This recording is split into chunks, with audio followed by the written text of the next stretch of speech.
Good morning. Happy Monday. It's June 20th, 2022. Welcome to Triggered. I'm Cory Morgan. This is the Western Standard's daily live show. We do this 11:30 Mountain Standard Time in the morning until about 1 o'clock. Have a number of guests on, cover a number of issues. I get my ranting out of my system, and we tend to have a good time. There's the comment scroll over there. I like seeing people take advantage of it. Make sure to get on there, chat, interact with each other, send questions, comments my way. I won't necessarily read them all on the air, but I see them all, and it just helps to keep that interactive feel going on and help remind me and realize there's I'm not just talking to the air out there. There's actually people tuning in and watching what we're up to and hopefully enjoying it. Good to see you, Randy and CL in Sherwood Park. So, let's start with Ben, good to see you there. Observances for the day. We always get these weird daily observances while everybody's getting in and tuning in and getting set. We'll talk about those lesser important but sometimes critical observances. And today is National Hike with a Geek Day. Yes, so find that dork or wiener or nerd or geek, if you want to call them that. Drag them out of that basement, put a little sunscreen on them, and take them out for a hike. It's good for them. Get some fresh air, find their way out. I don't know where they come up with this, but today is the day you should take your geek out for a hike. Don't lose them out there. They're not great survivalists typically, but it might do them some good all around. It's also Plain Yogurt Day. Why we would observe it? Hey, don't ask me. I don't come up with these things. I just read them out as these days come along. So if you like plain yogurt, I don't know, it's kind of like eating a bowl of sour cream as far as I'm concerned. Hey, today's the day to chow down. This is the day the world recognizes just how brilliant plain yogurt is. I like yogurt if you mix it with some stuff, but straight up, I don't know, that's a little gnarly to my taste. But today's the day to celebrate it if that's your thing. Okay, I got 3 guests packed on today, actually. So the first guest that'll come up in a little while is going to be UCP Leadership candidate, former Cabinet Minister Rebecca Schulz. She's going to talk to us about her campaign and why she feels she should be the next leader of the UCP and, of course, our premier.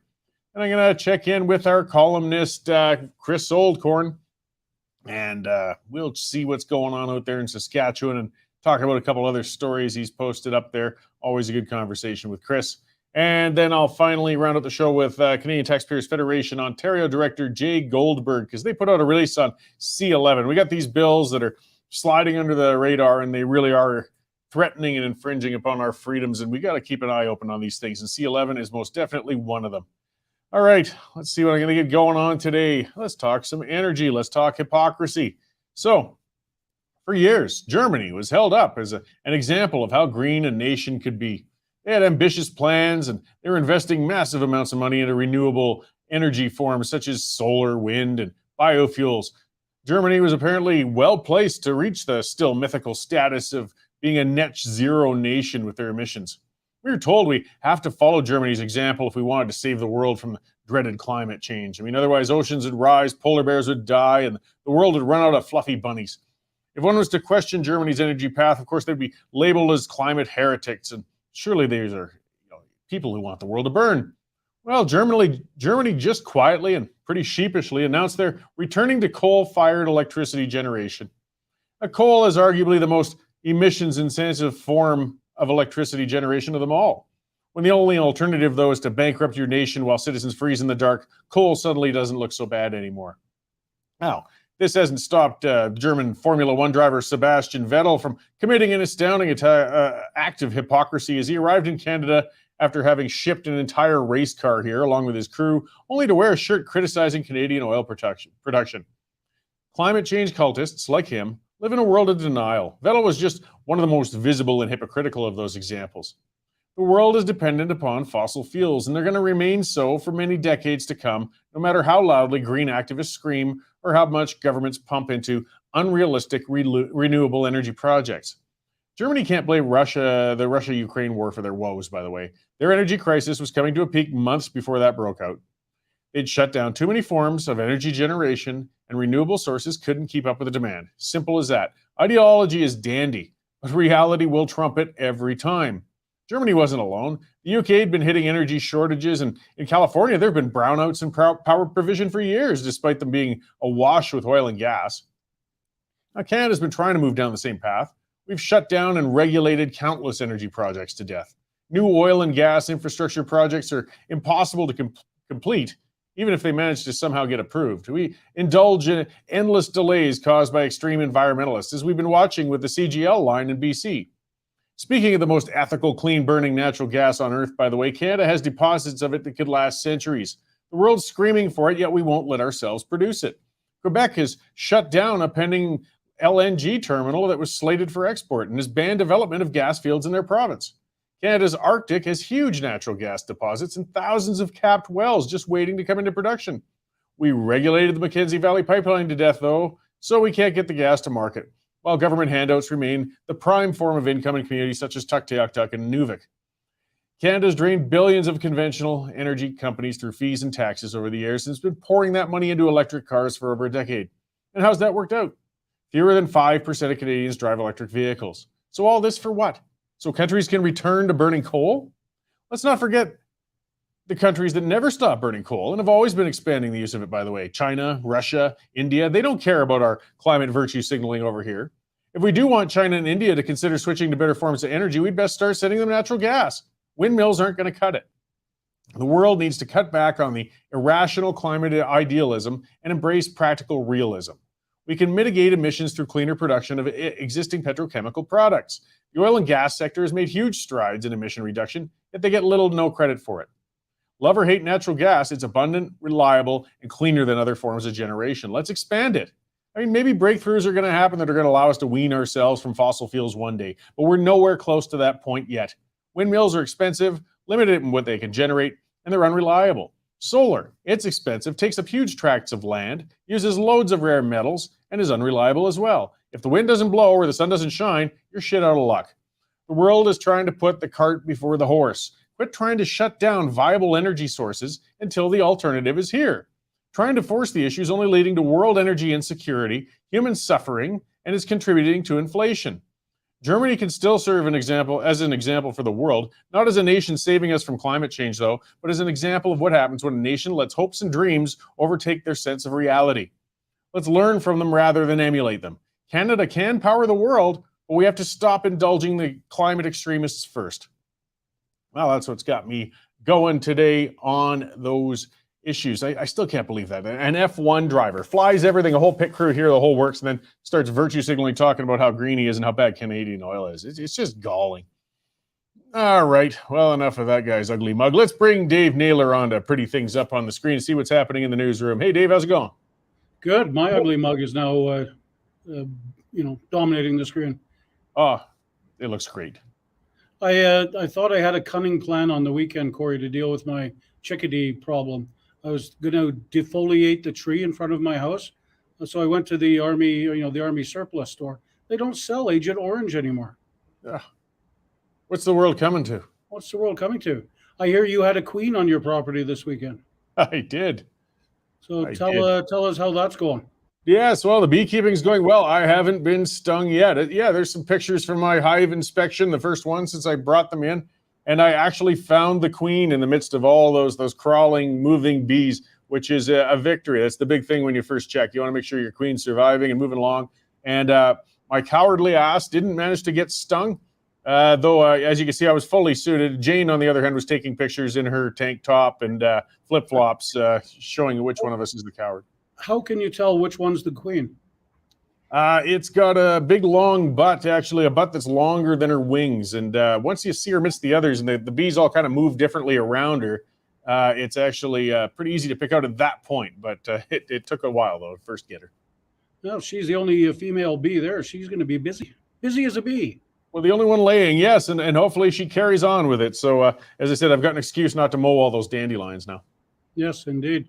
We got some good stuff on the website already this morning, Cory. We've got Anita Anand's just announced $5 billion in new spending to help our NORAD commitments. So that story is going to be up momentarily. We've got University of Ottawa professor Adarand. He's been in the news a fair amount in the last couple of years. He's got some interesting views, shall we say. He's did his best for international relations this weekend, Twitter shaming a United Airlines flight attendant.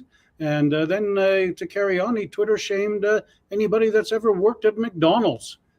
which is probably a huge chunk of the Canadian population. So he's doing his best to improve relations there.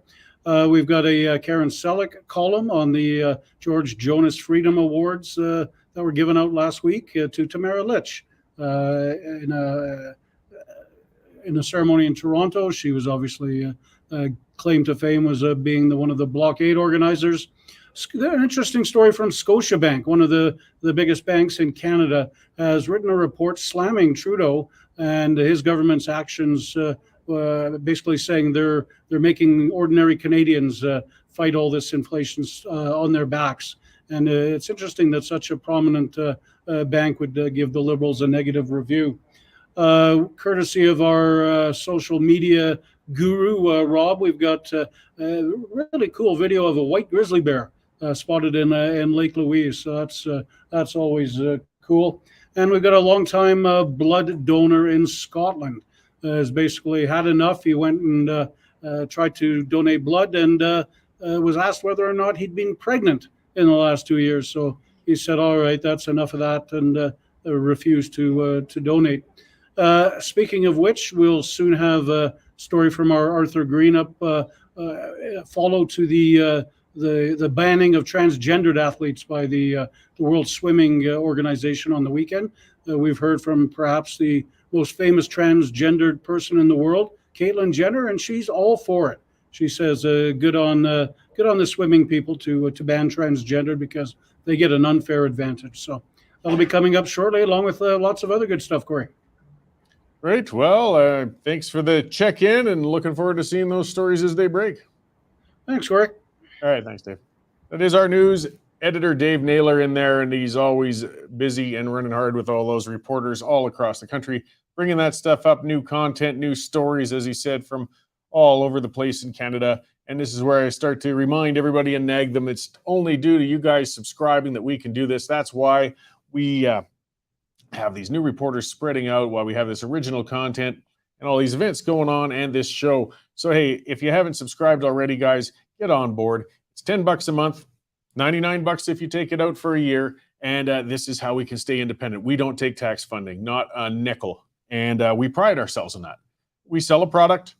We're asking you to buy in. We're not looking for donations. We're just looking to say, we produce this. If you appreciate it, keep subscribing. So far, you've been subscribing in droves, and it's appreciated. And if you haven't already, please do. I'll get through also one of our sponsors while I'm at it here, and that is Bitcoin Well. Speaking of being capitalists, being a Western Canadian company, an independent company, Bitcoin Well is a company based out of Alberta. They're publicly traded. The main thing when it comes to dealing with these digital currencies is trust and knowing you're dealing with a company that is solid and reliable. Bitcoin Well is that. And they do everything to make it as easy and safe as possible for you to get involved in digital currencies with Bitcoin. They've got a system set up for e-transfer. So just for basically $1 a transaction, you can set it up right through your bank account when you decide to purchase some Bitcoin, put it into your wallet. It's non-custodial. The money's always in your hands, and they are a safe way to get involved. Free one-on-one consultations. Check them out, bitcoinwell.com, and take control of your money. All right, let's look at some of these comments. Where was that? I forgot it was Todd Lowen for Premier of Alberta. Well, that's interesting. I'm going to have Todd on later on in the week, actually. We're going to try and get every one of them up there. And I see Colby's Bee saying, I'm a beekeeper as well. I don't know if I can even take that title yet. I'm a week into my first hive, about 9 days in now, I guess. But I'm looking forward to it. I've been enjoying it so far. And as I said, I've got some cowardice I have to get over to properly do it. I've actually had a lifetime phobia of all stinging insects. And I think this is a good way to get through it. Jane, really shows me for the wimp I am when I get out there messing with it. Ben pointing out, that Vettel sponsored by Aramco. So Saudi oil sponsored companies, and that tells you a lot about what's behind a lot of the green movement. Think about it. If they can keep knocking down the competition like Canada, then of course they can get a better premium on their oil. That's all it comes down to. Do you think the Saudis really care about global warming? They know how to deal with heat. They got their slave labor to wave fans at them. Plus they got loads and loads of oil to burn for their air conditioning. So But if they can shut down Canadian oil because Canadians are stupid enough to do so, hey, they're not going to stop from that. So they sponsor race car hypocrites like Vettel to come out and take shots at Canadian oil and gas. It's just unbelievable. I mean, how much does one of those things burn in an hour? How much does it cost to ship it over? What is it made of? I doubt it's made out of hemp. It doesn't matter, though. It's like I was saying earlier, these climate extremists, there's no place for reality in their world. You're fighting to reason with these people. They just don't understand. They can't see past the end of their noses on these things. And, well, all we can do is keep pushing back. Because the reality that hits, you see, the reality does catch up. As I pointed out with Germany, like it or not, how embarrassing must that be for their environment minister, for the people who've said all this time, we got to shut down this, we got to shut down that, we got to shut down this. Don't worry, we got it in hand. We'll make the world greener. And others say, we're gonna burn coal for a while. We're gonna go back and reopen the coal generating plants because, as I said, freezing in the dark isn't an option. So that'll happen in Canada too. We can't go without the form of electricity and energy and the gas and oil. We can't. So quit trying to shut it down. Come up with an alternative. I watched the news the other night, and they were showing an interesting thing. It was a tidal generating unit, and it was set up off the East Coast, and it catches the tide coming and going, generates power. It looks really cool and interesting. But there was only one of them out there so far. It's still in the trial stages, and it powers 150 homes. Okay, but we have millions and millions and millions of homes. Now, maybe that will get scalable to a point where it's usable. But how many thousands and thousands of these big floating units do you want just off the coast? Like, we've got to get realistic. And maybe they'll find a big breakthrough and it'll get efficient, but it's not there yet. Research all these alternative means of power by all means, of course. That's how we advance. That's how we get better. But quit trying to shut down what we have, not until we have the alternative. They just can't understand this, and it's maddening sometimes. Speaking of maddening, that came up in the news. Crazy Amir Adaran. People on social media might be familiar with him. He's made the news a number of times before. He's a professor of law and a number of things at University of Ottawa. I think he's been on some committees and some tax-funded crap before too, which is not all that surprising. And he's been on the internet. Yeah, he went on Twitter, as Dave said, and you can see the story at the Western Standard Online or westernstandard.news. And he was flying to the States, and he cornered an airline attendant, a flight attendant, took pictures of her while she was in the kind of, it looks like the little flight attendant space there, and tweeted it out and tagged United Airlines, said, look at this, she's breaking the law, she's putting people at risk, I want action on this, and basically tried to shame her. Maybe it'll cost her job, who knows? And he's just an angry, and I'm angry, but I'm not as vindictive and nasty as Adaran is. People are swarming him on Twitter right now, and they're just sick and tired of this guy. And I noticed Melissa Embarkey, she's been on the show a number of times. He'd gone after her, calling her lazy and a number of things. Like, he's just a vile little man. He called for, I believe, the vaccines to be held off in Alberta because we weren't locking down hard enough. Yeah, that shows that's the mark of a psychopath. He was getting really upset, about a year ago, I think it was, and Alberta was one of the lesser locked down provinces, and he came out and said, well, if they're not going to lock down enough, we should just stop the vaccines from going to Alberta. Now, if he really believes the vaccines save lives, then he's basically saying Albertans should die on a point of principle. That's how nutty this guy is. And, we could dismiss him if he's just a random run-of-the-mill nutcase on Twitter. Lord knows those are a dime a dozen. They're all over the place. The problem is he's a professor. He's teaching at U of Ottawa. He's got students. He has an influence on young people. And that has to be taken seriously. If he's going to behave like that on social media, how is this man behaving when he's lecturing up-and-coming students on how they're going to behave in life going forward? So yes, it's easy to dismiss somebody like Adaran, but the guy has to be taken seriously to the degree that he does have a degree of influence and reach. And when he pulls stunts like that, he should be called out. He really should. And we have. Social media is pretty unforgiving when you misstep. Lord knows, I've been swarmed enough times when I cross the line, and I get on other people's cases when they do as well.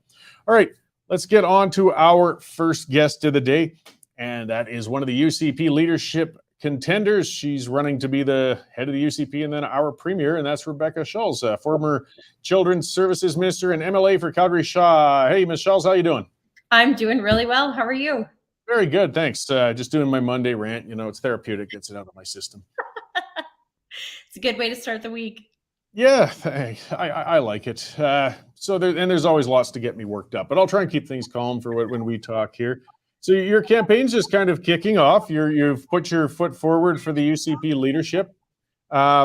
I guess one of the first areas you kind of went into, and it's a big area that I'm asking every candidate about, is the party unity, internal unity, keeping things together. Because of course, winning the leadership's one thing, winning the general election's another. And if the party still looks like everybody's at each other's throats, people probably aren't going to vote for them. Yeah, and that's really my first and foremost focus, is keeping our party united so that we can really make sure we're in a good position to take on Rachel Notley in 2023. And one of the things I've been saying is that, it's been a tough couple of years. I know that, but it is time as Conservatives to come together, to stop vilifying each other and focus on who our opponent really is, and that is Rachel Notley and the NDP. So there's some contentious policy points that are kind of coming up, or things where people are taking different stances. I've seen from candidates addressing Ottawa, alienation, things such as that. It's definitely a top issue. People are concerned. Where do you land on that? How can this government defend Alberta against a federal government that's not always favorable to us, I guess you could say? Yeah, we do have to stand up and continue to fight for our constitutional rights. We're not really asking for anything special necessarily. What we're asking for is the Constitution of our country to be followed and respected. I think one of the things that I want to be clear on is I'm not going to make promises we can't keep. I think we need to, continue to team up with like-minded provinces, because there are other provinces looking for the same things largely that we are. I think we've got to recognize that a lot of good work has happened, like appointing our own chief firearms officer. I mean, that's obviously important, as we see Justin Trudeau trying to weigh in on firearms laws and really rule-abiding firearms owners in this country. We've also got good news on Bill C-69 with the Alberta Court of Appeal saying that that's unconstitutional. That is good news in our fight for a fair deal. But I'm going to be focused not on headlines, but on results for Albertans. The childcare deal that we signed with the federal government, I did not sign on the dotted line. I didn't accept the first deal that they pushed across the table our way. And, I fought for what made sense for Albertans. And I can tell you that what would really hurt Alberta, especially when it comes to the federal government and making sure that Albertans are getting a fair deal, is having an NDP government next year. Yeah, absolutely. Having the NDP in would be horrific. We already had a 4-year taste of that. Absolutely. But dealing with the federal government, I mean, that is one of those difficult ones. And you saw as Children's Services Minister, though, they take our money and then they offer a program back and say, well, if you don't embrace the program, we're just going to take your money and spend it somewhere else. So you're basically throwing away your own money if you don't take part. It's kind of a backhand way of pigeonholing us into federal policy. But how can we push back to make sure those policies reflect our needs rather than what the federal government's imposing?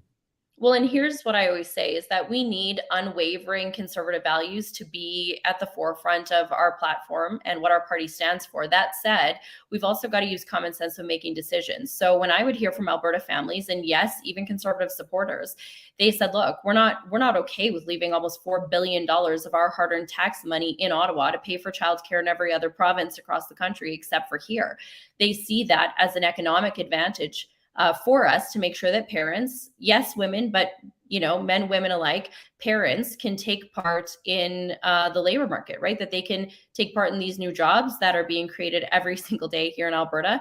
Childcare is very expensive, and it is, in fact, a barrier for many when they're looking to go back to school or get into the workforce. So that's where, we had to use some common sense. We did fight very hard, especially on making sure that private operators, entrepreneurs were included in this system. Last week, I got a call from a reporter out of Ontario saying, look, I've got operators in 3 other provinces saying they wish that they had the deal Alberta had. So for us, it was the behind the scenes work, the hard work to make sure that we're listening to what Albertans want us to focus on, but making sure we don't have a made in Ottawa or made in Quebec anything here in Alberta. We had to focus on what is going to work for Albertans. Okay, well, and speaking of big budgetary numbers and that, recently the budget had come into balance, but there's still a large debt there. What policies would you be putting forth to work towards, if we're looking at fiscal responsibility, hopefully maybe some debt retirement? And I would say, even back when I was door knocking in 2019, I had people say, you need to balance the budget. And I said, absolutely, I agree with you wholeheartedly, fiscal conservative. But just so you know, we're going to make decisions that are difficult. Some of them you're probably not going to like. And in me, you're going to have someone who will continue to show up, take your phone call, stand on your doorstep, and hear your perspectives on that. We have done a lot of hard work over the last couple of years that has to continue.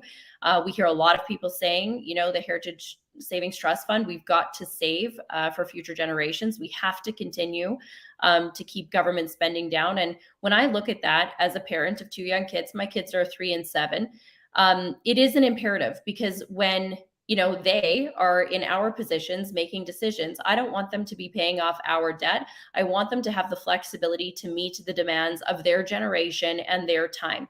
It is important, but I would also say that we have to continue to invest in things that people rely on. I mean, rural healthcare is important. Having family docs is important. Having a good education system for our kids, you know what? That's important too.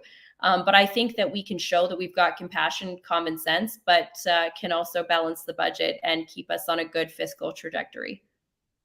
Great. So we're still in the, things seem to be recovering. We're getting better and the world's winding down, but COVID still exists. There's always the warnings. It has its ups and downs. Are there different ways, if COVID starts surging again in the future, how would you look to address that as Premier? I think we have all become very aware of some of the capacity issues within the hospital system, AHS. That reform is going to take some time, but I think people know that there is some very real urgency to addressing some of those issues because both we saw that health restrictions, especially in these last few waves, didn't stop transmission, or it maybe slowed down, but we also have to recognize that it didn't have the outcomes really, and that it had a significant impact on people's overall mental health and well-being. And so, that's what I hear from people all the time. It's important for my kids to be able to play sports. It's important for them to have school be as normal as possible. So I can tell you that I've heard that feedback. I really have. And I think we need to continue to listen to our frontline healthcare workers, because they have some really great ideas on how we can create capacity within the system and do a better job on that front so that we can keep people's lives normal. Great. And since you brought up healthcare capacity, and this is a question I've been asking every candidate so far, it's kind of issue specific, but it's something I've been writing on for a long time and frustrated with, is our ambulance services. I mean, we had that recent tragedy with the elderly lady passing away with an ambulance that took over 30 minutes to get there. And we'd heard that there were 18 ambulances at that time sitting in hospitals trying to offload.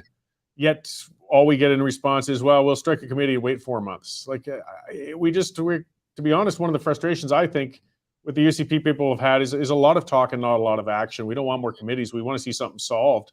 How would you address that? I've heard exactly that. Almost word for word is, we don't need panels and committees, we need action. And so my style is this, and I think anybody who's worked with me in children's services, in my previous role would know this, that, I'm not about getting necessarily the perfect policy. Let's roll something out. Let's move quickly. Childcare deal, a good example. We were not the first to sign, but we were one of the first 2 provinces to roll out those savings to parents, which was a big deal. We need to take action, and then we need to, take a look at where things are working or not. And when you mention, I had EMS frontline paramedics say it's a hall monitor policy is what they called it, where they're essentially, stuck waiting to offload patients instead of being able to go and address, ambulance calls. That's important. And so I know that committee is working really, really hard to make some fast changes in that area. And I would say my colleagues, RJ Sigurdsson, Tracy Allard, they have been meeting with my frontline paramedics, but also managers, in EMS, who have very real examples and changes that they want to see made. They said, look, I don't need 10-point plans or 42-point plans. We just need to make some changes now. We also added a number of new ambulances to the system pretty quickly there, which will help reduce some of the pressure. But you're right, those things are urgent, and we need to work on them right now. Okay. Another contentious area with government, it seems to happen, well, this has been ever since I was old enough to read newspapers, but curriculum battles, they go back and forth with children in schools. People feel it's been politicized on the part of the NDP or on the part of the UCP. Do you think we could find some resolution where parents might be content and happy with where the curriculum's sitting? I think there are some areas of the curriculum that people like. Financial literacy, that is important. It's, again, as a mom of a 7-year-old, I get that. Those are important things for my kids to know. The math curriculum, the focus on language arts, reading, I don't hear a lot of opposition to those areas. I do think, we have to make sure that when we say we're taking ideology out, that, we're not putting in a different type. I think, really what I hear about that is sometimes the concern isn't exactly the decision that's made. It's how. Like, how did we come to that? How are we communicating it? And I think, it's sometimes conservatives, we have really great ideas. And, I believe that we don't win when we run on liberal light platforms. We do well when we stick to our conservative values. But I do think that we have to be able to communicate that very well. And people need trust in the process. And I think that comes from clear communications, being straight up with Albertans. I think that can help to create that trust in the process. People make sure, or people really feel like their voices are heard. Great. And then I guess kind of a final question with municipal relations. The federal or the provincial government's had some pretty rough relationships, I guess you could say, with the Edmonton, Calgary mayors over the years. Some ups and downs. Can we streamline some of that so it's not a constant battle, or is it just, I know there's some ideological differences that are always going to lead to some degree of sparks? I think there's always going to be relationships amongst different levels of government. We're always going to have different priorities. So there's always going to be differing opinions at different levels. I do think we have to work to refresh and renew our relationships there. They obviously need some improvement in some areas. And I know our current Minister of Municipal Affairs is working really hard on that. I think whether we're working on issues in some of the major urban centers or, addressing issues like rural crime, we need those relationships to be strong so that we can solve some of those problems together. Great. Okay. Well, just kind of in wrapping up then, I appreciate you coming on, talking to us. And of course, the main goal, though, is to ensure that we have a good government. Next election, we're looking a year from now. You're going to, whoever is the winner is going to have to move really fast. Just in a nutshell, then make your pitch on why you're the best person to give us a good government in the next election. Yeah, I think, we need a leader, not just for the next election or the next 2 years. We need one for the next generation of our conservative movement. And that is absolutely in the best interests of our party. But of course, for Alberta, we need somebody who will continue on our path of economic growth, somebody who will continue to defend Alberta's constitutional rights and make sure that we remain a leader in this country, but also working on unity. And one of the first commitments I made was to get out there to door knock in every single one of the 87 ridings right across this province, meet with our grassroots constituency association boards, their board presidents, make sure that our members and all Albertans really feel like they have a voice at the decision-making table. And I think what this comes down to is we have an amazing team. We have excellent representatives right across Alberta. They are talented, they are smart, they are hardworking. And I think, it's important for me to explain a little bit about my style, is that it's not all about me. It is about all of the people who stand alongside me, who do this important work every single day, and making sure that our team can come back together and focus on defeating the NDP next year. Great. And where can people find more information about your campaign if they want to learn more or take part? Yeah, of course. It's rebeccaforleader.ca. Great. Well, thank you very much for coming on to talk to us today. There's still a good few months of campaigning to go. I hope we get a chance to talk again before the campaign's over and see how things are developing. Yeah, absolutely. That sounds great. All right. Thanks. I'll let you get back on the campaign trail there. Thank you. So yes, that was Rebecca Schulz. As I said, MLA for Calgary Shaw, former Children's Services Minister, and she's thrown her hat into the ring for the leadership. So, well, it's another one down. We've got, I'll be speaking to pretty much all of them, I'm sure, by the end of the race. And I see some of the commenters saying, it sounded a bit dry or not digging hard enough. Fair enough. Again, this early stage in particular, similar with the federal race when I spoke to the candidates, I'm not here to cut into them that hard, at least at this point. I want to get the platforms out there, let people decide what they will, and see where the campaigns are going to develop. I just want to inform. These are names that, she was in cabinet, but you didn't hear a lot. I think that was one of the problems with the Kenney government. Aside from his really close inner circle, you didn't hear a heck of a lot from, definitely not from the backbenchers, and even some cabinet ministers who really got stuck in the background somehow. And that's hopefully going to change, no matter who might be the next winner. I'll just have a look at the some of the comments here. Need today is get rid of the gatekeepers. As Polyev said, what we need to do is change these gatekeepers. I'm not sure which ones you're speaking of, Kimmers, but I think I just like to respond to some of the comments if somebody's listening on the audio. Sorry about that. But I mean, one of the things are gatekeepers or others. I think part of the problem too is the civil service. This is something on every level of government people miss out on. The elected ones are the ones the front line we talk to and you hear from. But what you need is somebody who's got the courage to take on the entrenched bureaucrats. They're where the problem is. They remain. I was speaking to somebody in one of my interviews the other day, talking about that. They get into office, they talk to the deputy minister. You see, it's the minister you hear of. The deputy minister is an entrenched bureaucrat. They often make more than the ministers themselves. They control things in there, and they can string a minister along. They can, drag their feet, feed them all sorts of different types of information, and nothing changes. You really got to flush the bureaucrats from the system if you're going to fix it. You see that municipally too, in the city of Calgary. I mean, they're terrible. City administration, and Nenshi was really bad for feeding that. They would come forward and Nenshi would actually get on the case of any councillor who questioned city administration when they come before council. Well, no, actually, that's what the council's supposed to do. You're supposed to rip into those city administrators, well, politely, and say, what are you doing? You answer to us, not the other way around. Give us reports. Instead, you get city councillors, and you see that in every level of government. You get federal ones, provincial ones on pet projects and micromanaging, doing little things and ignoring what the civil service and the bureaucrats are doing beneath them. That's where they got to dig in. That's where things have got to change. But they're terrified. I mean, they're abjectly terrified of taking on the bureaucracy in the civil service, particularly when you get farther down into the union levels of it. So we'll see. Hopefully somebody's going to, shake some things up as they go forward. I do want to mention as well, there's a debate coming. Nico put that up on the side there, and it's going to be July 8th. We're holding that at the Petroleum Club in Calgary for the federal leadership. For the candidates are going to be attending it, and you can be there live. You can meet those four, see them there. It's $25 a ticket. Hey, it's an opportunity to get into the Peak Club, have a look around that place. It's a nice facility. You got to remember the old days. You couldn't step foot into that place. It's pretty tough. It's a pretty exclusive spot. So, hey, $25, you can catch the leaders, have a look around in there, network. All of us from the Western Standard, of course, be there. It's a Western Standard function. And you can get a better idea face-to-face with some of those candidates as they're out here. It's a Friday afternoon. Check it out. Grab a ticket, $25.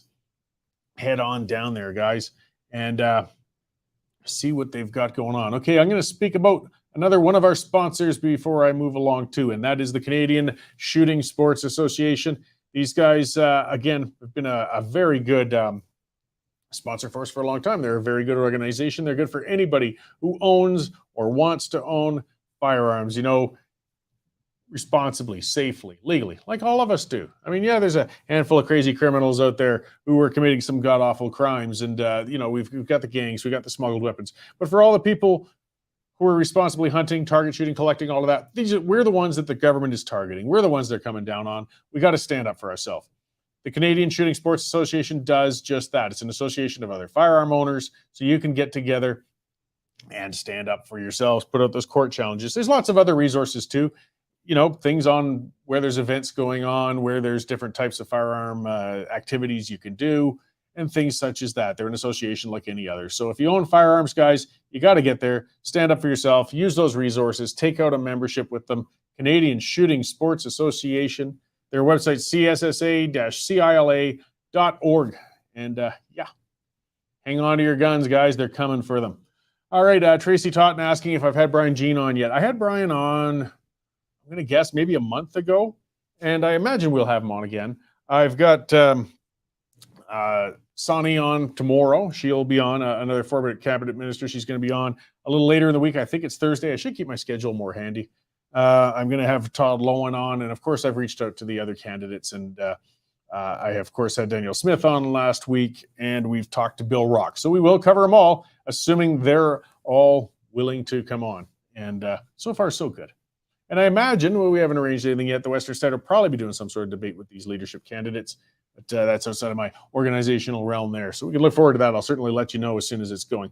I mean, whether you like these guys or you don't, I mean, I know some people get frustrated, but whoever ends up winning that race is going to be our premier. Now, whether it only lasts until the next general election or not, might only be a 6-month term as premier, who knows? But it's still an important race, whether you like it to be or not. That person is going to have an impact on us. And whoever does win it, I can only guess, is going to hit the ground hard and running, because you do only have 6 months from taking the leadership until you're into a general election. So you better make a mark. You better show, I'm different than the last one. I'm different than the premier that just got kicked out on his butt. And so they're going to have to come in with some pretty solid policy stances, whatever ones those might be. So I would just say, again, if you're frustrated or cynical or whatnot, and I understand why, but you got to watch these races because they're going to impact you whether you like them to or not. So let's see some of the news before I get to Chris. Let's see. Would lift to work foreign work cap. Yeah, so we get to the labor crisis. Department of Immigration is wondering whether or not to permit a third of 1 million foreign students to work full-time in Canada. And MPs recommended the change, even though the jobless rate for school-age Canadians is 10%. These are tough areas. We got a lot of unemployed students, but guys, I don't know. I mean, maybe different parts of the country it's different, but I mean, we've also got a massive labor shortage here in Alberta. I know for sure. There's no reason a student, if they want some work, can't find it right now. They just aren't coming out. So if we've got that shortage and we do have immigrants who want to come in full time on it, I say, why not? Get in there and do it. It's a balance, it's a balance. I'm not one of those libertarian minded. I mean, I'm libertarian, but I'm not full open border minded libertarian. I think you got to control, I believe in immigration, bring folks in, whether there's some that are refugees or whether some that are highly skilled, but you got to have some degree of control on it. You got to have some planning. I mean, one of the biggest disasters I remember seeing in my own life, and I remember it all too well, when I used to work in the oil field in the 90s. If you know Brooks, Alberta, it's east of Calgary. It's got a huge meat packing plant there. And they've always, of course, because again, whether you like it or not, a lot of born Canadians don't want to work in those places. It's hard work. It's stinky. It's long hours. It's rough conditions. They pay fairly well, but it's tough. So they bring a lot of immigrants in. And in Brooks, they took, back in the early 90s, a whole load of Somalian immigrants and dumped them out there in that town. Basically dumped them. They had jobs, they had houses, but these poor guys had crossed a whole world. And again, they came from Somalia in the 90s, so they were certainly moving to a safer environment. But what a difficult environment to suddenly drop into. Brooks, I mean, land of the oil field, rednecks and ranchers, and hey, nothing against them. I fall right into that category. But they weren't welcomed with open arms by a lot of the local residents there. And I just felt sorry for everybody involved. It was not a good integration. It wasn't well planned. It led to a lot of clashes. And something that had happened, if people remember way back, there was a bar called Ezzy's in Brooks. And it was kind of the nightclub and the hotel there. I think it was in the Heritage. And they had a race riot break out in the parking lot. Like, they had a problem where a bunch of the young people actually got into such a big fight and battle and small riot in the parking lot, they had to call MPs from CFB Suffield. So foreign ones, it was British ones that showed up because they didn't know what else to do, to come out and break up the fight. They had a war going on in the parking lot. And that's how bad the tensions had gotten in Brooks at that time back then, almost 30 years ago. But that was a consequence of poorly planned immigration. I mean, you got to do more. You got to make sure people are integrated. You've got to make sure that, they're settled in. And Kim's saying enough with immigration for now. Well, no, Kim, we got a labor shortage. We have to have immigration. But we aren't full, not even close. And, but we've got to do it carefully. That's the problem. We can't just open the doors and let everybody flood in, or can't just let them settle in, all predominantly one area and not in another. It's hard on the immigrants. It's hard on the people who are in those areas already. You want to make sure it's targeted. You don't want to put a bunch of people who, aren't well skilled for a certain type of work, and you put them into the wrong part of the country. It's not going to do well. I had a good discussion with Gargar. We talk as well about problems with a lot of people when they're new immigrants and they get in trouble, and you get some crime issues and things like that. And that's where he's working with youth in Forest Lawn and East Calgary to help them settle in. Because again, if they're feeling unsettled and they're feeling insecure, that's how gangs do gain members, and that's how things do get dangerous. but we just need intelligent conversations. I know that's always a big ask, right? So easier said than done. But so that's a government initiative I'm just kind of mixed on. I'm watching with trepidation because government usually isn't very good at doing things, even if they have, I like to think, often the best of intentions with things. So hopefully they carefully model their policy if they're going to expand the ability for immigration in youth and such.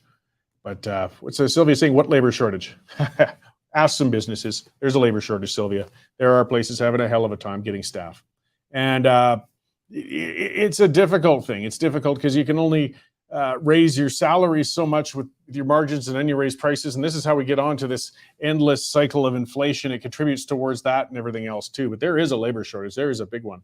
And companies are having a very hard time getting decent staff. Oh, you can always find some clown with 2 legs and a heartbeat, but you don't necessarily get a person worth having in your place. So, and yeah, Lorna's saying intelligent conversation and government in the same sentence and laughing. Yeah, I know. It's a rare thing.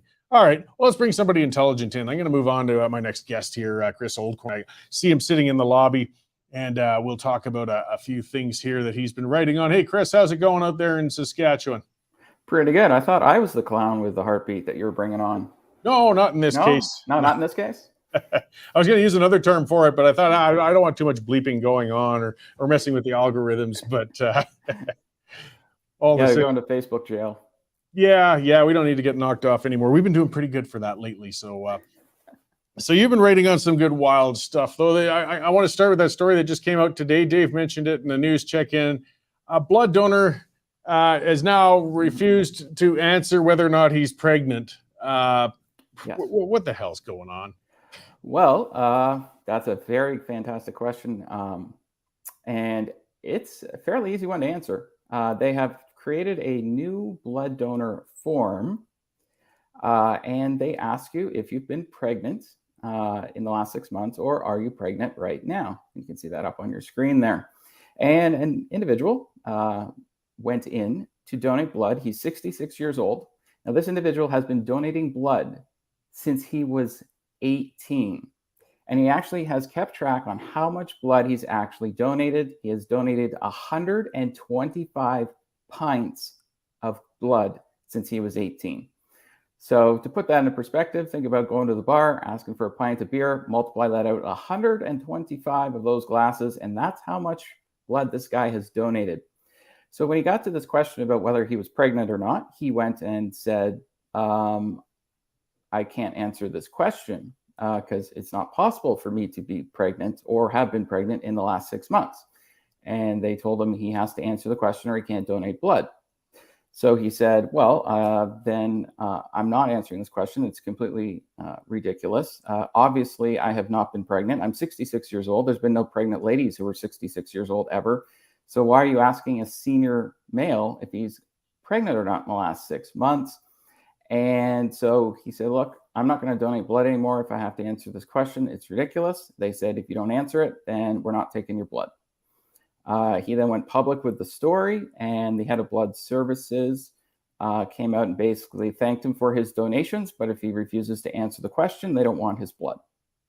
It's just this absurdity, where we've gotten to a point of wokeness where we're denying physiological reality. Like I'm very liberal. I think you and I debate on some of those points. I'm all for, if you want to be trans and identify such, I'll certainly refer to you as, whatever pronoun you prefer, and hope you live and be happy and so on. And you want to transition, good for you. But we can't deny, like it or not, take it up with the creator or whatever it might be. We've got some people with X chromosomes and Y chromosomes. And when it comes to physiological things, medical things, such as giving blood or many others, or sports even, there's just differences, whether you like it or not. We can't change that. Yeah, and this individual, he has donated a lot of blood. And on top of that, someone actually just sent me an article a couple minutes ago, and they're short of blood donors in the UK right now, and they're having a big blood drive because COVID scared a bunch of the donors away, and they're not coming back to donate blood yet. So they're actually short blood, and this guy's still coming out willing to give his blood. And they're like, well, if you don't answer the question, we don't want your blood. And this is an example of woke ideology in the real world and how it doesn't work. Might sound great in a class at university, but in the real world, someone could die because they're not getting blood. And he even said that. He actually has a quote, and he says, "It is nonsensical, and it makes me angry because there are vulnerable people waiting for blood, including children, and in desperate need of help, but they've been denied my blood because of the obligation to answer a question that I can't possibly answer." Yeah, And he's right. He can't answer that question. And it's this whole thing about, pregnant men, which is a recent biological phenomenon that we have seen. It historically has not happened many times until a recent Calvin Klein ad. But this is an example of something might sound great in a paper in university and make you sound inclusive or something, but in the real world, it's true. They're short of blood. They need the blood, and they're refusing his blood unless he agrees to something that he can't possibly agree to.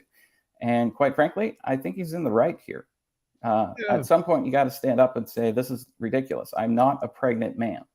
This could be easily enough rectified without shaming or embarrassing anybody. I mean, I've filled out forms when I've donated blood. It's pretty, a lot of questions. Sure, that's fine. And a lot of them are important. I mean, they're asking, did you get a tattoo in a back alley place recently? Have you had unprotected sex? Look, this is for everybody's protection. Or do you have other physical conditions that you might not even know, but realize donating blood might be dangerous to you? Pregnancy is one of those. Yeah. It's important for them to know that, but it's simple enough that you could start the form. Nobody else is looking over your shoulder. They don't have to see what you've checked off. So you can present as a woman, but when it says at the top, physiologically, whatever term you want to use for it, what is your status? And then the questions will follow from there. And you don't have to then ask a physiological man if they're pregnant, because you damn well know they aren't. Yes, and he actually said, I'm used to filling these forms out. I have to fill them out every time before I give blood since I was 18 years old. And he's right. And so are you. You have to fill those questions out because there's certain things that disqualify you from being able to give blood. Certain pharmaceuticals in your system preclude you from being able to donate blood. I take a medication for my heart that actually precludes me from being able to donate blood because it could adversely affect someone else negatively. Yeah, and so there's a reason we ask these questions. But asking a 66-year-old man if he is pregnant, it's a little on the ridiculous side. Yeah, no, well, keeps us with writing stuff. But again, the biggest tragedy of it all is, again, as you pointed out, there's a blood shortage. We need it. This is a man who donated regularly all the time, and to have lost that, regular donor over something as ridiculous and stupid as this is just so pointless on trying to be woke in ridiculous ways in a medical field. Yeah, absolutely. So. All right, so let's go on to some politics. You got the NDP is making some demands out there in Saskatchewan. One of your recent stories there. Yes, there has been quite a bit of controversy recently with because the budget gets announced every year, and then the school boards have until the end of June to finalize their spending. And most of the boards have come out and said we don't have enough money because they're only given about a 2.5% increase. Even though some of the things built into that increase were actually increases in teachers' salaries that the government funded directly, so that the school boards don't have to move money around to pay the teachers more money because they had a collective bargaining thing that happened during COVID. But basically, a lot of the boards are now putting in lunchtime supervision fees. Basically meaning if your 8-year-old doesn't go home for lunch, you now got to pay $100 a year or $70 a year, depending on where you are located in the province, for lunchtime supervision, because they don't have the money in the budget to pay a teacher to stand out in the yard for lunchtime supervision anymore. And this is the first time that multiple school boards have introduced this. It's actually been normal practice in the Regina Public Schools since I think it was 2016 or 2018. Sorry, I can't remember which year, but it's been regular for 4 to 6 years now already, that if you have a kid who needs to be supervised, you are already paying for it in the system now if you go to school in Regina, in the public school board, not the Catholic one. But now both Catholic and public school boards, about half of them across the province, have now introduced lunchtime fees and other fees as well.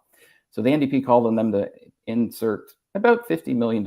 And that's actually a reasonable number for what they need in terms of the shortfall. When you look at how high inflation is, they're also just this past school year, the 4 largest boards spent $30 million on gas. And look how much higher gas is now, and what's it going to be in September. But in the government's defense, the education minister, Dustin Duncan, has said, we are monitoring the situation, and if inflation is high enough and there isn't enough money to put gas, for example, into the school buses, we will add in additional funding. So it's not like the government has closed the door on this. They have said from the very beginning, this is the projected budget we have for the schools, and it's the requirement of the schools to come back and say if they can meet that budgetary number. If they can't, and they can justify a reason why, then the government would give them more money. So this is really just kind of a little bit of a political football that the NDP and the SAS party are throwing back and forth right now. And we'll see what happens with it. But I think that you will see the SAS party is going to throw more money in at some point. I think they came in with a low number just because it's going to look good if they come back and be like, oh, we're putting another 30 million into the education system to help this next year, because it's a good positive story for them, down the road, and gives them some positive publicity going into the next school year. So I do think that they're going to throw money in. I've had conversations with people inside of education, inside the government, and they are actually watching this very closely. It's not like they've said, this is the number, and if you can't meet it, go figure it out yourself, because they're not saying that. So we'll see what happens. But, yeah, the NDP conservative battles sound the same no matter which province you go. Yeah, it's the same thing. So, I just like to focus. This is Saskatchewan. We're developing a good Saskatchewan audience, and you got some good regular readers. So, and these issues hit us in all these provinces. The politicians watch each other over their borders to see who can get away with what or not as well.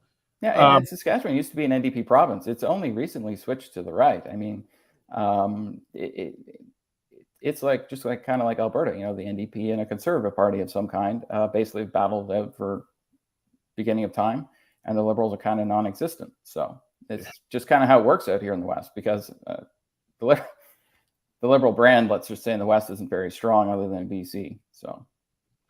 Yeah. So going further, your courts have been active. There was a mask mandate that got shot down by a Saskatchewan court. Yes. The first conviction here in Saskatchewan of a guy who refused to wear a mask at a co-op store, food store, on 4 different occasions. The police ticketed him, and the last 2 times he went, he also got charged with trespassing because they banned him from the property. He went to court. They argued that it violated the Charter of Rights and Freedoms, specifically his freedom to disagree with COVID-19 and what the government was putting out. It was his freedom to not have to wear a mask, and not because it was basically the government forcing an opinion on him that COVID-19 was a serious situation that required a mask to go anywhere in public. He disagreed with that and felt that the government was pushing that opinion onto him and making him believe it by wearing a mask. He lost. Now, in the actual judgment, trespassing is up to $5,000 each time, so he could have been fined up to $10,000 there. However, violating the Public Health Act, the first offense is $75,000, or I should say up to $75,000. The second, third, and fourth offense that he was convicted for, the fine is up to $100,000. The judge did not disclose how much she actually fined him. So we don't know if he got fined $1 for each offense, which would be $6, or did he get fined for all of them, which would account for $485,000 fine. So we'll have to see what happens there. I'm sure he's probably going to appeal it. If I was him, I would. I think his lawyer could come up with some better arguments than what was presented, because reading it and reading the judge's decision, it was a bit of a stretch to say wearing a mask is forcing me to believe something I don't believe. There's definitely better arguments against it. You can pull up scientific studies, for example, that we have seen that show that masking does next to nothing. And why are we doing it? I mean, there's a reason why we don't use cloth masks in operating rooms and haven't for like over 100 years, because it doesn't work. So why would it all of a sudden work against a virus that's going around? Like, it was, yeah. So anyways, I think he's going to appeal it. I would if I was him, but I would get a new lawyer.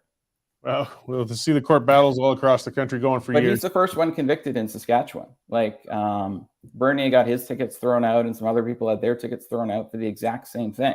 He's the only one that's actually been convicted. And quite frankly, a lot of comments on the actual story are he needs a better lawyer. And quite frankly, I agree with the comments because there's better arguments than what he chose.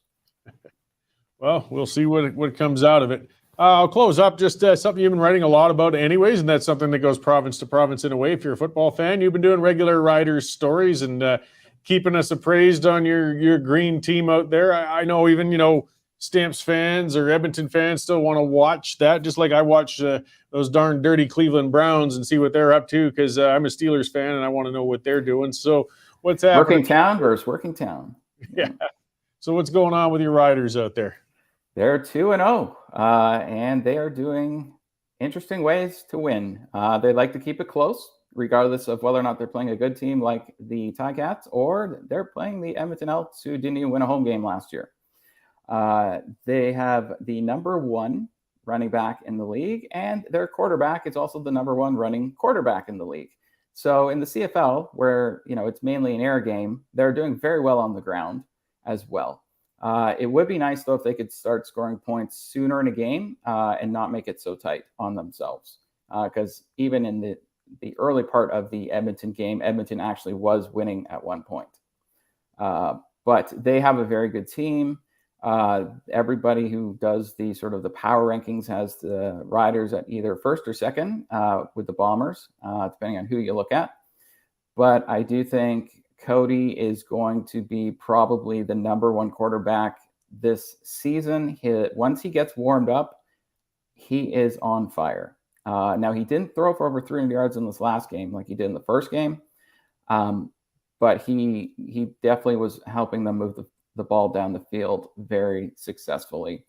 Not that the Elks had exactly the greatest defense in the world, but they do have their coach is considered one of the best defensive coaches, not only in the CFL, but even in the NFL, where he was also a defensive coordinator before he came back to the Elks. There was a bit of controversy in the offseason when the Edmonton Elks coach Jones actually said that he didn't think Fajardo was a top 5 quarterback in the CFL. He then walked back those comments going into this game, probably wise on his part, since he's definitely a top 5 quarterback, to say the least. The Riders actually are 2-0, so that's a good start for them. They started hot last year, though, where they went on a pretty good win streak before they kind of cooled out in the middle of the season, and at the end of the season, they went on another win streak. So we'll see if they can keep this win streak going. But yeah, it's going to be an interesting season, and I'm having fun doing it. So I hope that the audience can connect with the funness of the CFL. Good. Yeah, no, and I mean, I just wanted to, touch upon that. Remind people that we're not a sports paper, but we cover some other stuff. And hey, the CFL is some of the best sports value for dollar you can get out there to get out for a game. Yeah. Not many people might realize the season started earlier this year, so it's already kind of fully underway. And you want to catch some summer games while you can and enjoy some of that rivalry going on out there. So I got one other story I'd just like to mention that I just put up. There was a multiple shooting arrest that just happened in northern Saskatchewan over the weekend. There it is. Actually, the guy on the screen is that you're seeing there. He is still wanted. They don't know who he is, and they're trying to find him. If you're in northern Saskatchewan, they're suggesting you don't pick up hitchhikers right now. So 2 people were already arrested for shooting at police yesterday, and it took them about 5 hours to find them after the original shootout happened, but they did. But they are still looking for that individual there.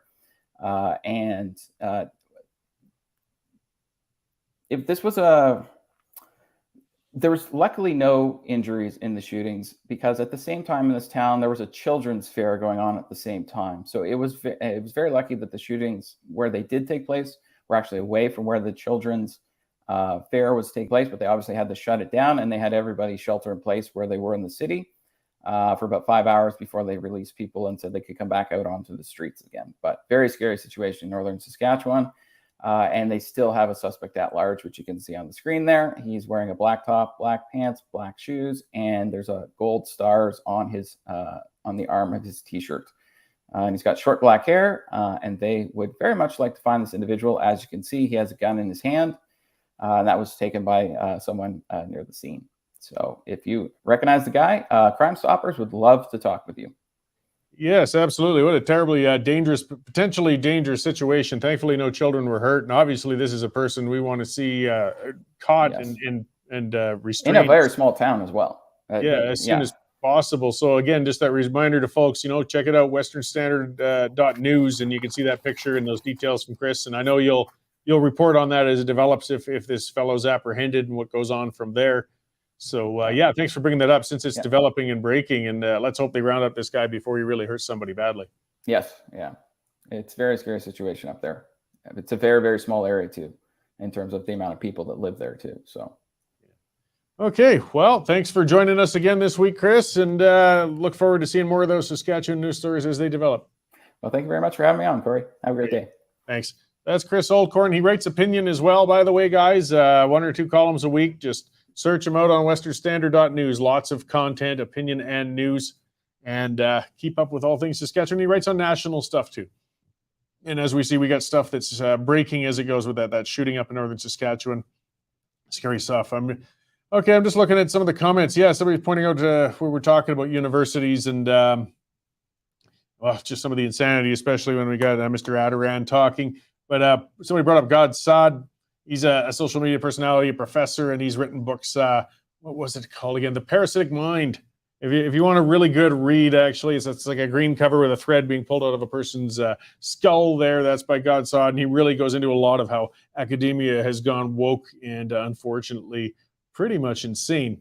So, I'd kill to get Mr. Saad on this show. We keep reaching out, but it's hard to corner him. If I can get him, I will. In the meantime, though, it's a strongly recommended book, a very good read on some of those things, just how invasive things are. And he's got a good twisted sense of humor that I appreciate to make some of the more dry political stuff a little more palatable.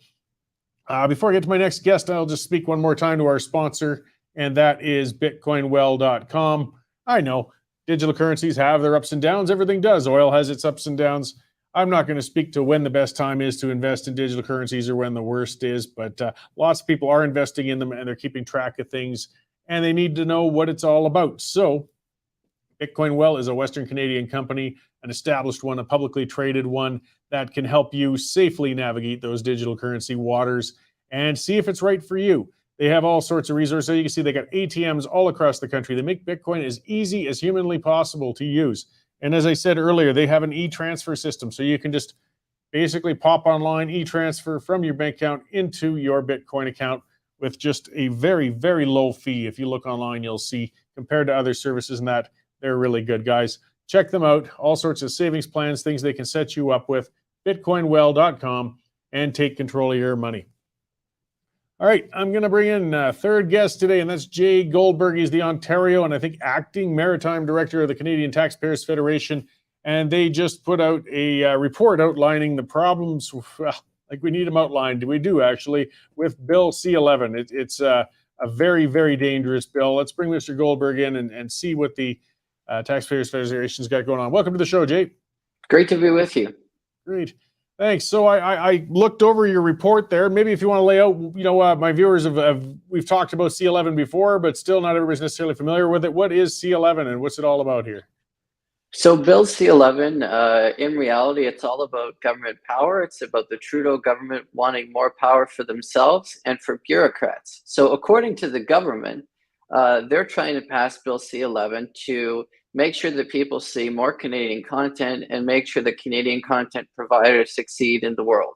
What our report shows is that Canadian content is thriving like never before. We had $6 billion of foreign investment in Canadian film and television in 2020, and that's during the pandemic. So number one, when they're saying that we need this bill to try to get Canadian content to do better, well, it's doing really, really well. And then what's the other side of the coin? The other side of the coin is that the government will be controlling through the CRTC, the Canadian Radio Television Communications. The government will be controlling what you can say, see, and share online. That's the basic conclusion of the report. And the reason for that is that the government's trying to create this new structure run by the CRTC where they could prioritize what you do or don't see in your media feeds, in your social media feeds, in your streaming feeds. They say what they're going to do is promote Canadian content and therefore demote non-Canadian content, but they're the ones who are going to decide what counts as Canadian content. And we also have no guarantee that once you create this mechanism now for prioritizing some content over other for CanCon, that you're not going to use it for some other purpose later, like whether or not you support the Trudeau government. Well, yeah, it gives a whole lot of arbitrary power to some regulatory bodies on what's appropriate and what's not. And this is a government that just seems fixated on controlling information, though. I mean, it does seem like CanCon's more a premise. It's just a matter of wanting to get in and use that as an excuse to control. The CanCon thing is a complete excuse. We show in the report that Canadian content is doing better than ever before. Netflix has invested hundreds of millions of dollars. It's very easy to find Canadian content online. And as I said, we had a record $6 billion of foreign investment. So I think that needs to be taken off the table. The government's rationale for doing this is completely flawed. And then once you figure that out, then you have to dig into, well, what's actually in the bill and what are they really trying to do? Yeah, and you did that, with, as you said, with input from Michael Geist. I had him on the show before, and he talked about, some of the things. Well, what is CanCon and what isn't? I mean, is it CanCon if it was produced, here in the country and shot here, but it's actually, the set is an American one, so it doesn't look Canadian, or does it have to have Canadian elements in it, or does it have to employ a certain degree of Canadian people? Like it's a very nebulous world when you start talking about what may or may not qualify as CanCon. Well, that's exactly right. And one thing that I mentioned in the report, for example, is that there is a biopic on Donald Trump called Gotta Love Trump. According to the CRTC, that counts as Canadian content because of some of the people who worked on that film. Whereas The Handmaid's Tale, which is based on Margaret Atwood's famous book, a very famous Canadian author, it's not considered Canadian content because it doesn't have producers that are from Canada, they're from elsewhere. So it shows you already that the CRTC is very bad at trying to figure out what Canadian content is and what it isn't. And if they're already bad at this now, why are we going to give them 10 times the amount of power to be bad at this at a much bigger scale? So that's a huge concern. Well, and I imagine that the CRTC, the people who are going to be managing that, running that, I mean, they're people who are appointed by the federal government. So the ability for those people to be politicized can be high. It's not to say they necessarily are right now, but you never know. Absolutely. So you are giving these bureaucrats at the CRTC literally the power to decide what we see in our news feeds and in our streaming feeds online. They say it's just going to be for Canadian content. And, for example, say we're going to take them at their word. That's what they're planning to do right now. Well, a year or two from now, they might decide, we've heard Minister Mendicino, who's been under fire for various reasons. He's suggested, for example, that in the future, the government might have to look into how to promote social cohesion, is his words. If the government's going to try to go after social cohesion a couple of years from now, well, is that going to be another reason or rationale to instruct the CRTC to filter what we see because of that?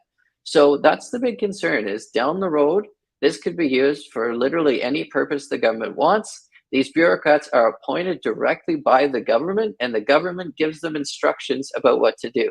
And the final thing that I'll add is that the minister actually hasn't even told us what the instructions are that he's going to give to the CRTC. He says he wants Parliament to pass the bill, the Governor General to sign it into law, and then he's going to figure out exactly what he wants them to do. That's like signing on to buy a used car before you even do the test drive. So he wants to give them all of the powers, but he won't tell us exactly what the mandate and what those powers will entail. That's exactly right. There's no articulation of the mandate. And Dr. Geist has pointed this out as well. It's a very slippery slope when you give bureaucrats all of this power and literally don't even outline what you want to have done with all these powers.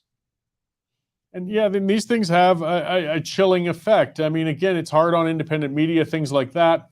Our organization, we know we're opinionated and loudmouths. We're not going to back off on the government, but we could pay a terrible price, and suddenly they could find an excuse. Oh, you guys have infringed on this or that, and we're going to pressure providers to deplatform you because you didn't fall within the CRTC regulations. It's a dangerous area to go, and a lot of independent outlets might think, you know what, we're just going to not shake the tree too much so we can avoid that happening. That's exactly right. And the problem is that you have right now the government and the CRTC able to define what they believe Canadian content is. And as we said before, their definition of what's Canadian content is very flawed. But one of the questions that will come up, of course, is what counts as un-Canadian content. If you are advocating for Western separatism or Quebec separatism, does that count as Canadian content? If it's somehow un-Canadian to suggest that you don't want to see the country stay together, is that going to fall under content that we shouldn't be promoting? So it's a very slippery slope between Canadian content for the sake of what's actually in it and Canadian content for the sake of what government bureaucrats think should count as Canadian content. That's the huge concern. Yeah, and they use buzzwords that get disturbing, or loaded words like social cohesion. I mean, there's a lot of things you could say too. Well, Cory rants too much at the start of his show and he angers people, and he's shot at Quebec a couple of times. That's interfering with Canada's social cohesion. Thus, his show should be have the plug pulled. Yeah, I mean, social cohesion is like a very broad and dangerous word, a couple words. That's something you expect to hear in communist China. I mean, that's not something you expect to hear in Canada. A minister saying we might have to figure out some government regulations to promote social cohesion. That's literally what they're saying in countries like China and North Korea. And I should add that Twitter, when they were consulted on some of the government's planned bills, when they testified, they suggested that some of the government's plans are akin to what they're doing in China and North Korea. And to regulate user-generated content, which they're proposing to do, and we can talk about, through broadcast regulations, they've said, Dr. Geis says it's unprecedented. It's not done in any other democratic country. And also, this is something that is done in non-democratic countries like China and North Korea. Well, that's some scary stuff. Hopefully, I don't know, we can keep shining a light on it. I mean, the minister's pretty embattled right now. The government might want to kind of move him along and back off on some things anyways. We'll see. But this hasn't been a government terribly inclined to give ground when they dig their heels in either. So all we can do is shine light on it and discuss it and hope that we can pressure them enough to move along. You guys are doing a good job at that. Are there, before I let you go, where can people find more information about what you guys are doing and stuff on these subjects? They can go to taxpayer.com. You can see our new report that's out on Bill C-11, which we did in concert with consultating with Dr. Geist. There's petitions there. There's all kind of news information there. But I should also add that people should be very concerned about the regulation of user-generated content. There's user-generated content is captured by this bill. The CRTC says so. And that means that your posts on YouTube or TikTok, they could be regulated by the government. So we're not just talking about Netflix. We're not just talking about big companies. The government's going to come after you for your content. That's the danger. Yeah, and that is a big danger. We've always got to be on. I mean, again, this government's appetite for control has really been distressing. Well, thanks for coming on and your report on that and expanding on it for us today, Jay. I hope we can talk again sometime soon. Thank you. Great. So that's Jay Goldberg of the Canadian Taxpayers Federation. I love getting those CTF guys on from all across the country. They speak some good common sense. They're doing a lot of hard work. And check them out at taxpayer.com. You can find these reports on this and other issues. I mean, this isn't just straight when it comes to tax. This is more of a individual freedom and communications issue, but it's still important. And having these guys speak on these things is, critical. This a lot won't. Independent outlets, some might be scared to talk about this. The mainstream media sure has been definitely silent on a lot of this, haven't they? That's because they're subsidized. That's because they're paid for by this government. And remember that independent media like us, you will always end up beholden to whoever's paying your bills, at least to a degree. So we're beholden to subscribers. We're here for you guys. And just that reminder, if you haven't subscribed already, get on there, take out a subscription. That's what lets us keep doing this. As well, I want to remind everybody we've got that debate coming up. It's on July 8th, Friday afternoon at the Petroleum Club, $25. You can go in, and there'll be a cocktail period afterwards where you can meet and greet, probably meet a few of those conservative leadership candidates in person. There's one of those opportunities, or at least network with some other Western Standard viewers and followers, and some of us, Western Standard people who work here. Of course, we'll be around there. It'll be all hands on deck to make sure we get that going and have a good debate. Cheryl saying, let's hope this debate has common sense. Cheryl Dawn saying, let's hope the Senate has common sense and doesn't pass this bill. Yeah, you know, I wrote a thing on that a while back, well, just last week, I think it was. But just saying, I've been surprised. The Senate's been waking up. They've been active, and they've been cutting into some of these bills, and they shot down, at least in committee, a big portion of Senate Bill S7, which was a real infringement on some freedoms there at border crossings. It was really surprising and good to see. And the senators have really been cutting into ministers and such on the committees. It's like they've had enough. They've got tired of being sleeping in the background and said, you know what, we're going to start doing our job for a change. And I'm really happy with it. So I want to keep encouraging it, because Parliament won't stop anything. You know, Trudeau and Jagmeet, I mean, they're cozy in bed. They're spooning every night.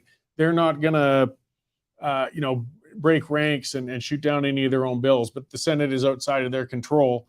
And maybe they can keep stopping this government in its tracks, you know, which is a nice thing to see. Let's see what else we got there. Yeah, Carrie Lynn Oldford saying, you know, we're talking about Canada becoming Venezuela. Yeah, well, we could with snow. One of the best memes in the world I've ever seen. It shows that just bad policy, bad government can screw up anything. And there's a meme that showed, you know, the nice rolling hills of Venezuela and the climate and everything, and said something along the lines of, you know, skilled work people, loads of natural resources, beautiful climate. Let's just add a little drop of socialism. And of course, bang, and you got all these slums and wild dogs and garbage piled up. And that's the truth of, unfortunately, what happened in Venezuela. I mean, all of the oil and gas resources in the world and a beautiful, fantastic climate, a nice part. But you know what? They put in socialists and they completely destroyed the economy. People there literally had to eat zoo animals, because you can't drink oil. And even if you got all that oil, it doesn't matter. If your government is inept or corrupt, it doesn't matter how many resources you've got, you're going broke. And Canada is working its hardest on screwing themselves. I'm going to talk about some of that. Here's some of the news that came out too. Chargers, federal subsidies, you know, getting back to that idiocy, this mad push for electric vehicles. And now they're $4,000 per driver. That's how much the subsidies are just for the charging stations. And, you know, you don't see a hell of a lot of them yet, but they're building more and more. You can still see them fairly clearly because there's almost never actually a car parked in front of it charging. But the government is spending $4,000 a car so far just to subsidize the bloody charging stations. Like, these guys who just will not give up. They're blowing billions on this to no decent end. People aren't switching to these bloody electric cars. Meanwhile, we got a world that's demanding our oil and gas. They're desperate for it, but we're busy shutting it in. We shut down the Northern Gateway. Trudeau twiddled his thumbs while Keystone got shut down. He got his thumb up his pooper when the governor of Michigan was talking about shutting down Line 5. Trudeau was dead silent on that one. He didn't manage to shut it down. I think it was American courts have saved us on that so far, but this is nuts. This is an ideological lunatic government. Energy East, they regulated to death. Quebec, you know, infringing on talking about pipelines crossing, they indulged them. And what are we getting for it? We can end up down the road to Venezuela, spending thousands and thousands subsidizing chargers for cars that nobody wants. Nobody wants them, guys. It's been a decade of pushing this. It reminds me of the bloody bike lanes in Calgary. It's funny, those stats come out all the time. For one, it's the same anti-automobile gang that pushes this crap. But year after year, they keep saying, I've been dealing with this in Calgary, you know, for 12 years now, as they keep cutting into roads and taking away lanes and taking away parking, giving more bike infrastructure all the time. And they're saying it's going to make more bike commuters. It's going to make more bike commuters. Guess what? It doesn't. Bicyclist commuters are still only like 2% of the population. Lots of people ride bikes, but they do it recreationally. 98% of the city doesn't ride a bike to work. But we're taking up 25% to 50% of some of our roads downtown to give them lanes that they aren't using. But it doesn't matter. They keep pushing, and the outcome doesn't matter to them. What do we got now? We got a downtown Calgary. It's a mess. It's not just due to the bike lanes, but it's another contributing factor because parking is expensive. People can't park downtown to run in and out of a ground level business. It kills ground level businesses. It doesn't matter. They think if they can hound and harass and push us long enough, they will force us into these things, such as electric vehicles or riding bikes to work. Well, it's not working. All they're doing is making us broke. And they're good at that. Random credit there. They're good at taking the money out of our pockets. Let's see what else we got. Yeah, speaking of incapable government, what the app they brought in for COVID tracking or whatever the hell that was, only 21% of people used it. 20 million spent on this stupid app, and nobody was using it. It was garbage. They finally backed off on it, but it was just another 20 million flushed down the toilet. How much can we keep flushing down the toilet, guys? We're seeing, and I talk with idiots online. You know, I said it on Twitter the other day, quit asking for government to fix everything. They can't. They're the problem, not the solution, particularly with inflation. We can't spend ourselves out of inflation, guys. It's pouring, you know, again, it's trying to put out a fire with gasoline. And some guy responded with a tweet showing, somebody's saying, oh, this country's conservative, this country's liberal, this country's conservative, and they all have high inflation too. See, they're trying to say this is just inflation is like gravity. It just happens. No, it doesn't. It happens because of shitty policy. And it's different to say, well, look at all these governments. Yes, but how many cut the size of their government? How many cut spending? No answer on that. He never did answer because none of them did. I don't care if it's conservative or liberal, what they want to call themselves. If you're increasing support spending and if you're running the printing presses and you're borrowing money, you're going to get inflation. So yes, it is the government's fault. Again, they keep acting like it's beyond their control. It's like somebody else saying the problem that Germany's having is because of the war. No, it's not. Their problem with energy happened before the war. Quit looking for excuses. Let's get real. Another problem with inflation is that energy is as expensive as hell. Why is that? Well, because we're shutting it down all over the place. Geez, nothing contributes to inflation better than high energy prices because every consumer good you get has to be transferred with some form of energy. And we're not seeing solar-powered airplanes yet. The ships aren't running on unicorn piss or the laughter of children. It's petroleum products. So as those prices go up, your price of everything goes up. So let's get a realistic discussion on these things, you nutcases. I'm not holding my breath on it. Either way, I'm going to wrap things up. Tomorrow I got another good show. As I say, Rajan Sani is coming on. She is another UCP cabinet minister, and she is running for the leadership of the party. And I'm going to have Colin Craig from secondstreet.org. They got another initiative on the go, and Second Street always does some great stuff, digs into some great things. So thanks for tuning in today, guys. Kicking off the week. We got a lot of good guests coming through the rest of the week, so I look forward to seeing you again tomorrow at 11:30 a.m. sharp.